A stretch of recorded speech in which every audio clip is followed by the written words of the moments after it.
perfect. I got it. All right, so we're rolling. Okay. Good evening, everybody. Sorry for the little bit of a delay getting going. My name is Dee Korchin. I am an Integrated National Director and helping Susan with our weekly health coach call. And it's Tuesday. It's February 23rd already, and many of us are getting ready and excited to head to Go Global. That's our leadership training. Individuals need to be executive director or above to qualify. So we're excited that many are going and can't wait to share with you what we learn, and hope everybody on the call will be with us at the next event. Before we get going, I did want to take the opportunity. We had a new health coach join our team this week, health coach under Vicki Feldman. So Vicki, if you'll unmute yourself and just take a minute, and maybe you can introduce Kim for us. Can you hear me? Yep. Okay, awesome. I think Kim is on there. I think she's probably on the phone and not those. I don't see a face, but you know, I don't have an opportunity to get on these very often. So so Kim, I know Kim from Orange 3 Fitness, and she has been a faithful member there, and just really wanted to kind of drop those 10 pounds that she couldn't seem to run off, although she's an awesome runner and a rower. So she had approached me about doing the program, and just, you know, got on, did it, followed what she needed to do, and knocked it out, and has had great success, and has been able to maintain. She gets it. Her in-laws came over the holidays and said, "What have you done?" And now they've jumped on program, and really she's been coaching them rather than me, obviously, because she has a relationship with them. So she's decided to kind of pay it forward and jump in, since she's already kind of doing some coaching, and hopefully coach some others. Well, good. Hey, Kim, do you want to just say hello and let us know what you're most excited about by becoming a health coach? You're unmuted. Kim, I unmuted you. You can talk. Wait. Kim, wait a second. Okay, there you go. Now you're unmuted. Kim, are you there? All right. Well, that didn't work well. If you'll mute her again, we'll catch Kim maybe next time. So, Kim, we're glad you're on board. All right. No trouble. Okay. All right, so we're going to move on, and so what we're talking about tonight is, you know, the past two calls, hopefully you've been able to tune in or watch the recordings. We've really been trying to put some focus on these calls on helping with one of our primary roles for health coaching, which is acquiring and supporting clients. And the past 2 weeks, we've been talking about supporting clients and how do we help our clients when they're struggling. And this evening, we thought we would talk about the topic of handling objections. And what we mean by that is really what the topic is tonight is objections from a new client perspective, perhaps a situation where you're talking to a prospective client and there's some hesitation or there's some reservation or something, we call it an objection, but basically it's a reason why they don't want to move forward. And I'm going to have several of our people on the call share some of their experience and how do they handle those situations and what do they say? How do they word it? How do they phrase things? Because I think that it can really be good to hear from a couple of different people how they handle, you know, the same situation that we all kind of run into. I mean, we kind of collaborated on it and came to agreement that the most common hesitations or reservations around our program, sometimes it's the cost. Sometimes it's a money issue. Sometimes it's related to the meal replacements, and there can be layers to the meal replacement concern. It could be about the soy in the products. It could be about the fact that they want to eat grocery store food versus meal replacements. It could be concerns about the safety of the low caloric nature of our plan. And we all know that that's really from lack of understanding. I always think that you know, it's just a matter of where somebody's coming from. It's either a readiness issue, maybe they're not quite ready for our program, or they don't fully understand, and they don't fully understand how we're different, what we offer is different, or how it can help them. So before we talk about responses, I really wanted to just spend a few minutes talking about our mindset around this, and how do we effectively communicate with people? Because the one thing we always need to keep in mind is that we're here to provide a solution for somebody that is struggling. So it's not our intention or our desire to ever like sell somebody on our program or convince somebody why to do our program. What we want to do is if there's any misconceptions or any areas that there's clarity, we want to provide that clarity. But the most important thing is we want to show that we provide a solution. And the only way that we're going to know that we provide our solution is to have a conversation with the individual first. So we probably all had those situations before you've even asked them what their goals are. They're asking you, how much does it cost? And we know that that's not an ideal situation. We really want to back up and say, well, it depends what you're looking for, and get that conversation flowing so that we can really start to show them the value of our program and what is it that we bring to the table, what makes it different, and how can this help them be different than anything that they might have tried before. So we've got to build that trust. There's got to be that level of empathy with somebody. And then we have responses to these objections. But I think the bottom line to realize is that there could definitely still be a readiness issue on the other person's part. So it's always a good idea to go through the questioning process with somebody, kind of ask the question, based on what you know so far, where are you on a motivation level, with 0 being, I'm not sure I want to do this, to 10 being off the charts, I can't wait. And, we know that if they're 8, 9, or 10, that's a pretty good sign. There's probably not going to be an objection that we can't work through and find a reasonable solution. But if somebody's down in the 5, 6, 4, 5, or 6 range, they may claim it's a money issue, but it's more deeper from within them that they're just not really ready to make that step yet. So we just need to recognize that. And hopefully, I don't know if you had the opportunity to tune in with Dr. A live this past weekend, or if you watched the recording, it's posted in Team Palace. But I thought that he did a really brilliant job when he responded. I think the subject was primarily about meal replacements, but I really like the way he handled it. And he basically at the end just said, listen, we are not going to be for everyone, and I think all of us know on this call, we know we can help everyone. We know we have something to help everyone, but we don't know that it's going to be the right fit for everyone. So if you ever do have an objection, we're going to talk about some of the ways that we can respond to them. If they're not ready, they're not ready. Or if it's not the right time, it's not the right time. And that's okay. What I thought we would do is I'd turn this over and let some of our leaders talk and the responses that they hear. And Susan Giesland and I had a conversation this afternoon, and Susan had said that she often has conversations, I guess, around the meal replacement. Susan, I'll let you kind of describe what we talked about. Susan, can you unmute yourself, Susan Giesland? Yeah. Yep, I did. Your common most objection was, and how do you, what kinds of things do you say? Well, a lot of times with the meal replacements, people don't understand what they are. And I've heard from many people the objections, well, I like to eat organic, I don't like to eat processed foods, and stuff like that. And I try to educate prospective clients about what the purpose of the meal replacements is. And we've heard it with Dr. A and a lot of our other leaders about how it's a tool that we use mainly to get the weight off safely and effectively and quickly. And that's kind of where I go with that is I explain why we use meal replacements. I explained why it's Medifast meal replacements. And then a lot of times people go, well, can I do this with my own, food from the grocery store? And I'll never remember. I mean, Nicole is really good at that. I've seen her talk about it a lot. But what I learned from her was, no, you can't. She equated the bar with a banana. They're about the same amount of calories, but you're not going to get the same amount of nutrition in it. And in order for us to get in that fat burning state, I explained to people, you've got to have the nutrition and the low calorie in order to get there. So you're not just using the muscle for fuel or using glycogen for fuel.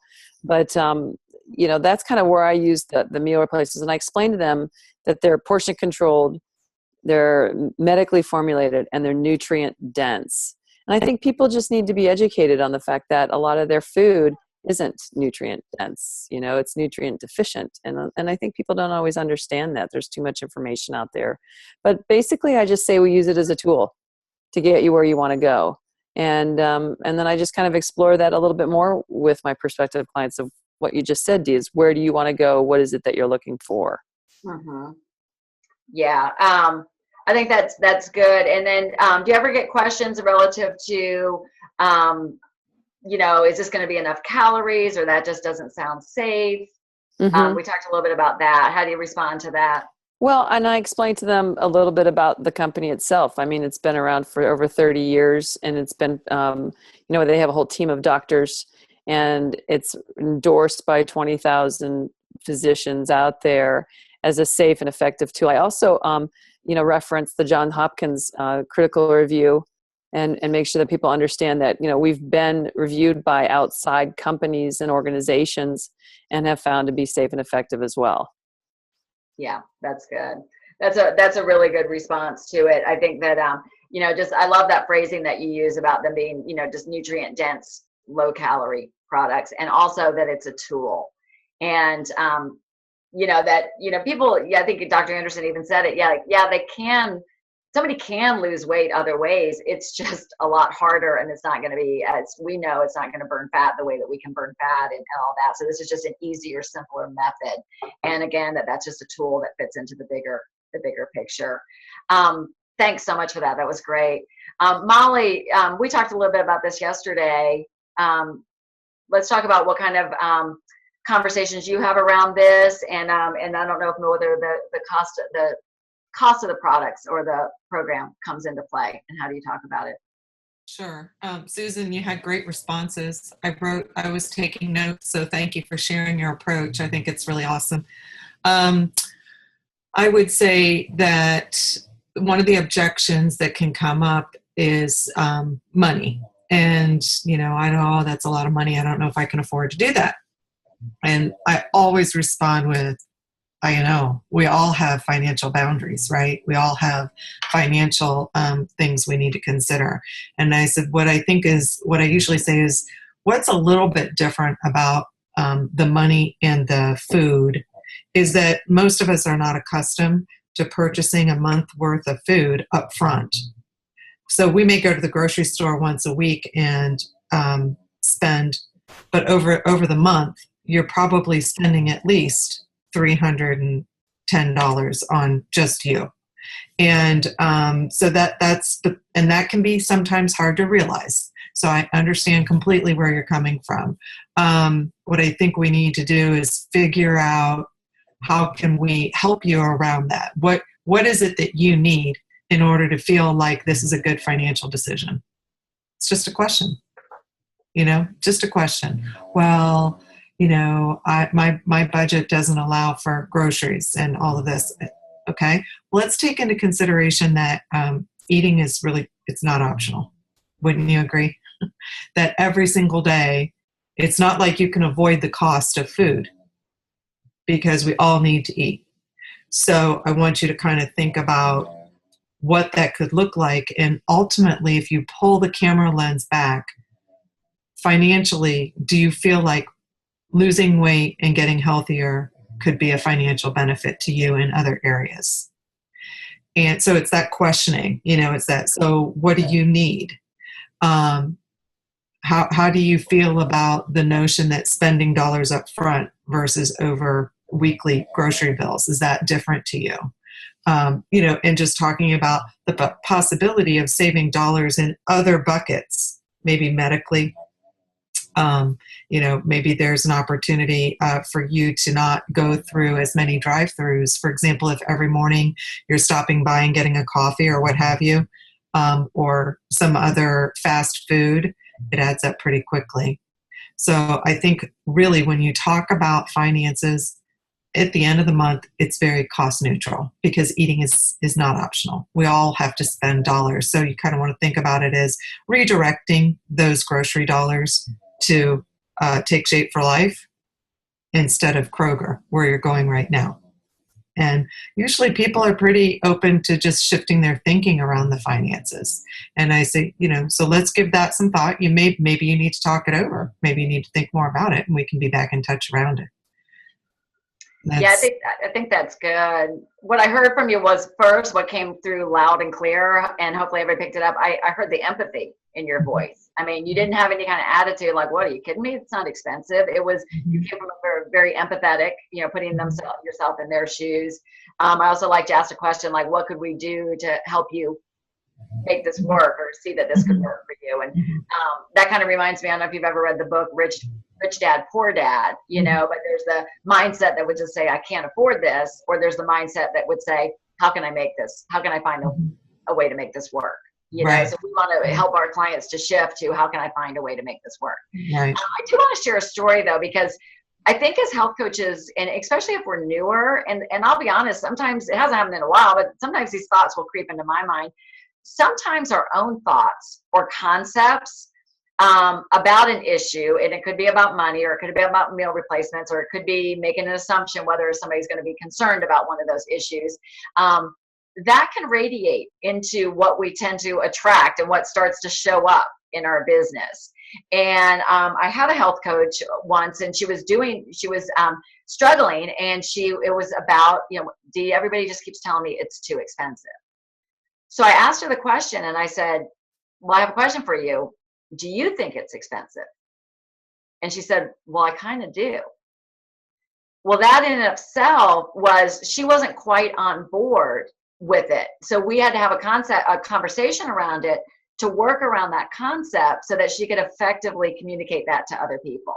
So I think that I don't know the science behind it, but I read it over and over again, that whatever we're afraid of or we might be fearful of, that's what we tend to attract. I don't know what it is. And so if we're afraid that somebody's not going to want to use meal replacements, or we're uncomfortable talking about them, or whatever the topic or concern might be, somehow suddenly we seem to be attracting that. And it seems to be an issue or a stumbling block. Do you see that, Molly, sometimes?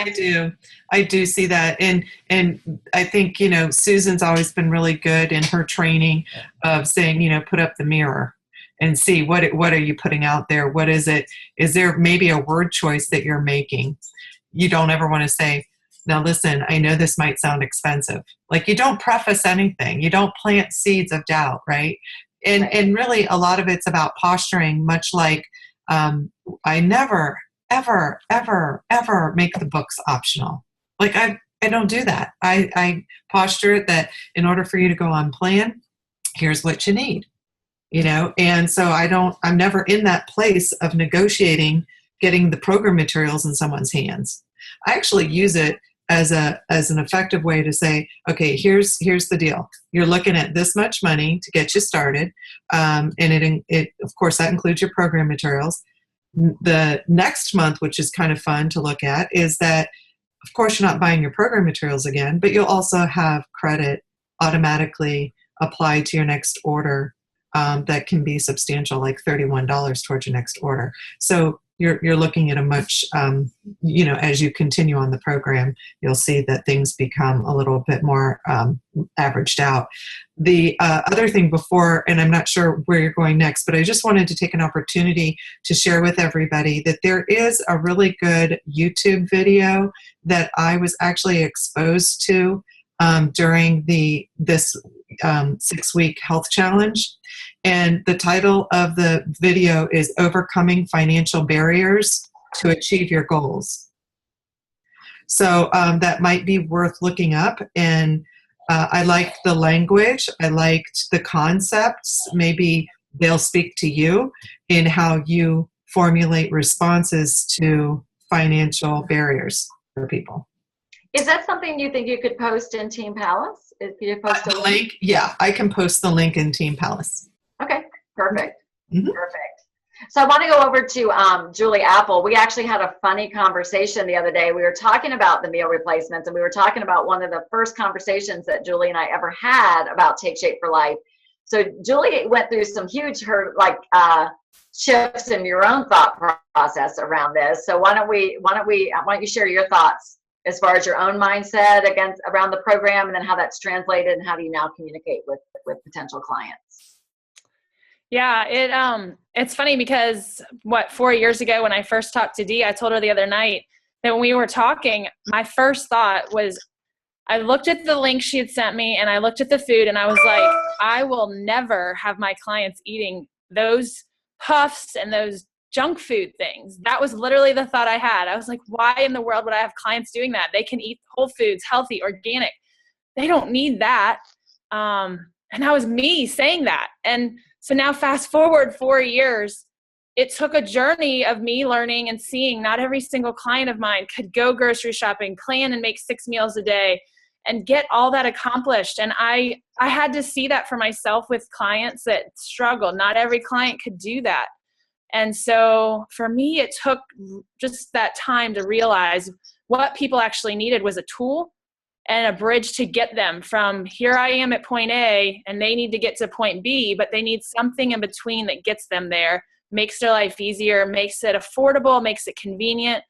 And so it took several years of that journey, but over the years I saw that, and then I researched everything and looked into the food, and I thought, and Dee said to me one time, she said, would you rather your clients stay 100 pounds overweight, or would you be okay with them having a little bit of artificial sweeteners in the products? And I thought, that's really true. These clients cannot keep staying 100 pounds overweight, and they need, the bigger fix is getting healthy in the long run and the habits that they're gonna learn. So here I am sitting here 4 years later, and I was a big skeptic, and I've learned a lot in 4 years.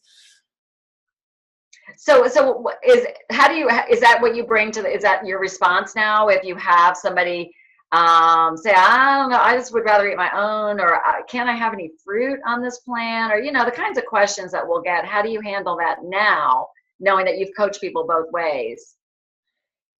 Yeah. I think the biggest thing is it's part of my story now. When people ask me like, well, how did you get to coaching, and why do you think this is a good program? And it's part of my story. And I explained to them, I was a skeptic. I didn't think that this was a healthy way to lose weight until I started to learn more and saw how beneficial it was for clients and how it transformed lives. So it took seeing that, and I do talk about it. And one of the things I try to, and I've learned this over the years, is there's a saying, it's like, cover the objections before they cover you. And so you can talk about, but like Molly said, don't plant seeds of doubt, but be honest with people and tell them, I was a skeptic at first. I didn't understand the benefit of these meal replacements until I saw how amazing they were and how lives were changing. And then people relate. They're like, oh, so, okay, they are actually healthy then. And then they go into it more, and it kind of brings that guard down for people, and they're not so skeptical. That's really true.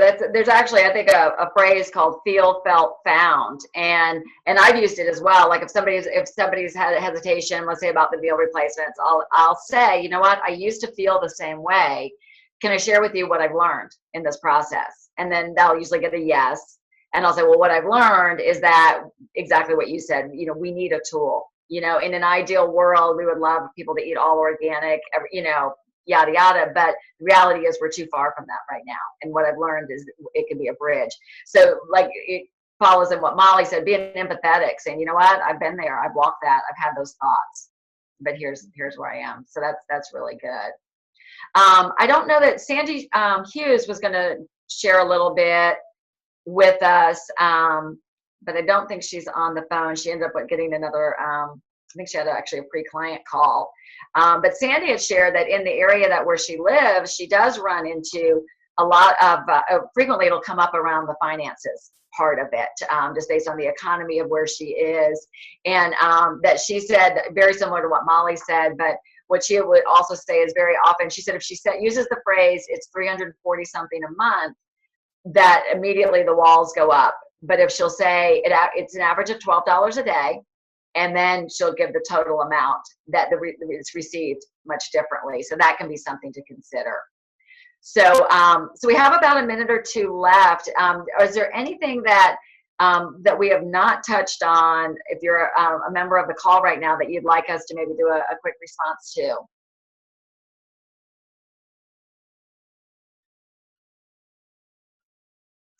Okay, well, I'm going to go ahead and wrap it up because we do have the Health Games does a Zoom call at 9 p.m. Afterwards. I want to thank you guys for being here. I mean, Dr. A reminded us on Saturday in the call that, our real role is to help awaken the desire. in individuals to move on that next step in their health journey. Not selling, not telling, just being empathetic and looking to awaken that desire, and that happens through questioning. So hopefully what we've provided has been helpful, and of course you can always reach out to one of us if you have more questions, or to your business coach. Thanks, you guys. Have a great week. Bye. Thanks, everybody. Great call.